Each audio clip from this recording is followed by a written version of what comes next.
Hello everyone and welcome to my CS24 channel. I hope everyone is having a wonderful day. Before we begin, please hit the subscribe button and give this video a thumbs up. 90-Day Fiancé's Michael Ilesanmi implies major money problems despite successful fundraiser and recent car purchase. Michael Ilesanmi from 90-Day Fiancé, happily ever after, recently took to Instagram to hint that he is experiencing financial difficulties despite raising over $50,000 through a fundraising campaign. Originally from Nigeria, Michael came to the United States in December 2023 on a spousal visa sponsored by his American wife, Angela Deem. However, after just 3 months, he ran away from Angela's house due to her alleged abusive behavior. As a result, Angela filed for their marriage to be annulled, leading Michael to start a fundraiser to cover legal fees. Michael even got a car shortly after arriving in the United States. However, he is now indicating that he is experiencing money problems. Michael reposted a video on his Instagram story from @ducats__, in which a man is shown recounting previously counted dollar bills, symbolizing financial struggles. Although Michael didn't explicitly mention it, he likely agreed with the title of the video, "How My Budget Gone Be Starting January 1st. Over the years, Michael has had a tumultuous relationship with money. He didn't have a stable full-time job while appearing in the franchise because Angela didn't allow him, fearing he would develop a romantic interest in another woman at his workplace. In one episode, Michael even blackmailed Angela to send him $5,000 to take down his Instagram account, which she had previously forbidden him from creating. Angela also accused Michael of deceiving her when she discovered his secret piggy bank, which he claimed was intended for a rainy day. Since Michael separated from Angela in February 2024, he has been seen living a luxurious lifestyle in Houston, Texas, with his new family. He appears to reside in a lavish apartment and often spends time with his buddies outdoors. As a result, he may have depleted the savings he had accumulated over the years. Since Michael hasn't mentioned having a steady full-time job in the United States, it is likely that he relies solely on income from content creation on different social media platforms, which can be inconsistent and unpredictable. Michael appears to be financially savvy on the show, suggesting that he may have saved a significant amount of money before coming to the United States. Therefore, it's possible that he reposted the video for entertainment or to amuse his followers. However, it's also likely that he shared the video because he found it relatable. Now that Michael is no longer with Angela, he hasn't had the opportunity to be on reality TV and earn a regular paycheck. Hopefully, the 90-Day Fiancé, happily ever after, alum isn't experiencing any significant financial difficulties. Michael Ilesanmi has found himself in a striking tug-of-war between perception and reality. On one side, the triumphant headlines of a successful GoFundMe, where fans poured in tens of thousands of dollars to support his legal battle. On the other, the equally visible image of him acquiring a car shortly thereafter. Now he appears to be hinting that financial strain is still looming. How do we reconcile these seemingly conflicting narratives? And what does this tell us about fame, trust, vulnerability, and the pressures of being publicly bankrolled? A fundraiser that caught the fandom's heart. In the unfolding drama between Michael and his estranged wife, Angela Deem, Michael took the bold step of launching a GoFundMe campaign to help cover legal costs tied to his efforts to fight an annulment and mounting legal demands. He initially set a modest goal, reportedly around $25,000, but that goal was met and then exceeded in just a matter of days. The Sun. By the time the dust settled, over $42,000 had been raised. The Sun. The outpouring of support was remarkable. It signaled that many viewers weren't just spectators, but believers in Michael's side of the story. It also demonstrated the strange power of social media intimacy. Fans weren't paying for merchandise or tickets. They were investing in his legal fight, trusting him to fight back for justice. That trust, however, is a delicate thing. When you invite people to fund your life's battle, every public move you make becomes subject to scrutiny, especially purchases. The car that sparked debate. Soon after the fundraiser success, Michael made headlines again, but this time for something that seemed less noble, a car purchase. He visited a discount tire location, and an employee posted a shout-out, which Michael reshared. Screen Rant. +2. The Sun. +2. Observers speculated that he was picking out a car or performing maintenance.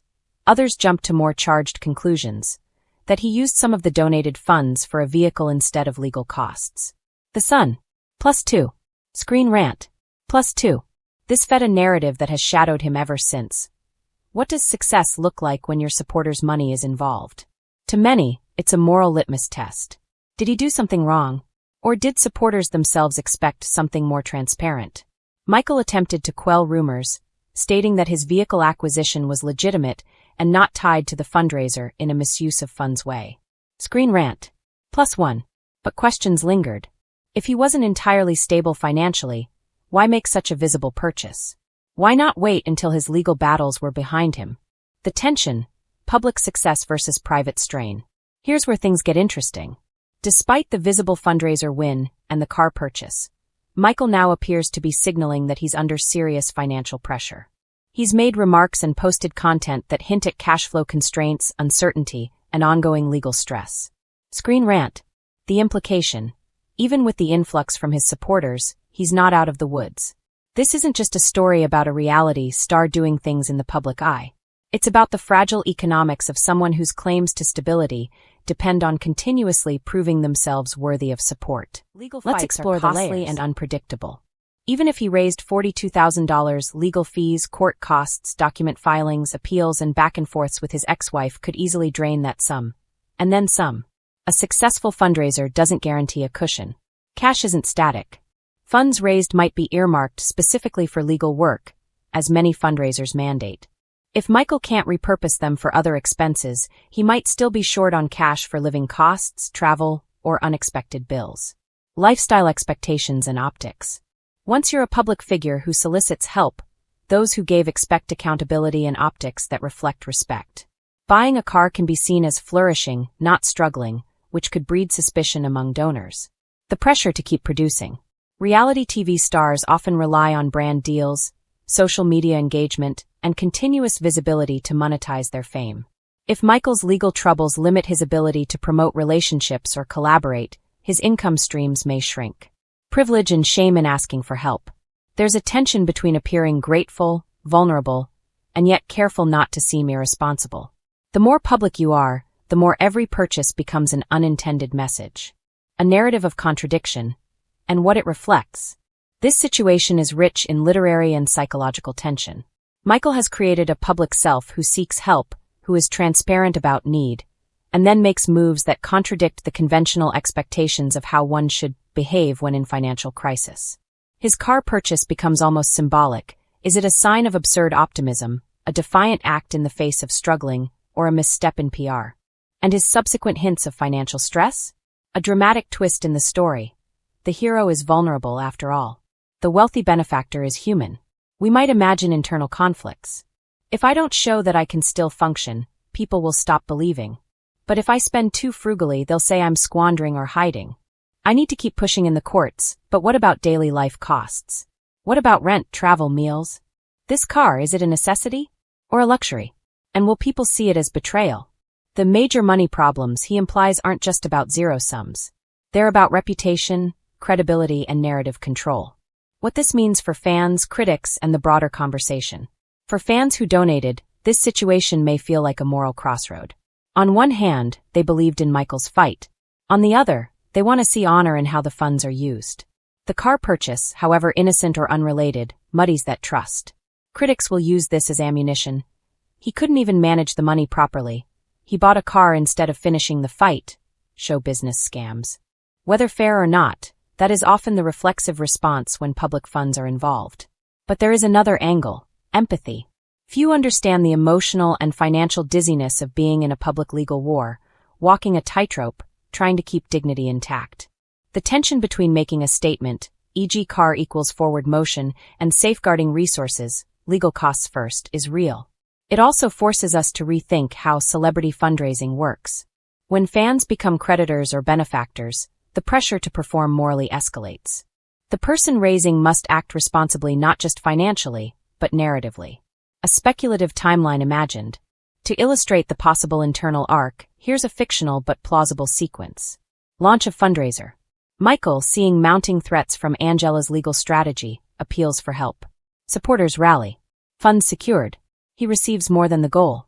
Relief washes over. But only phase one of a long war. Car acquisition.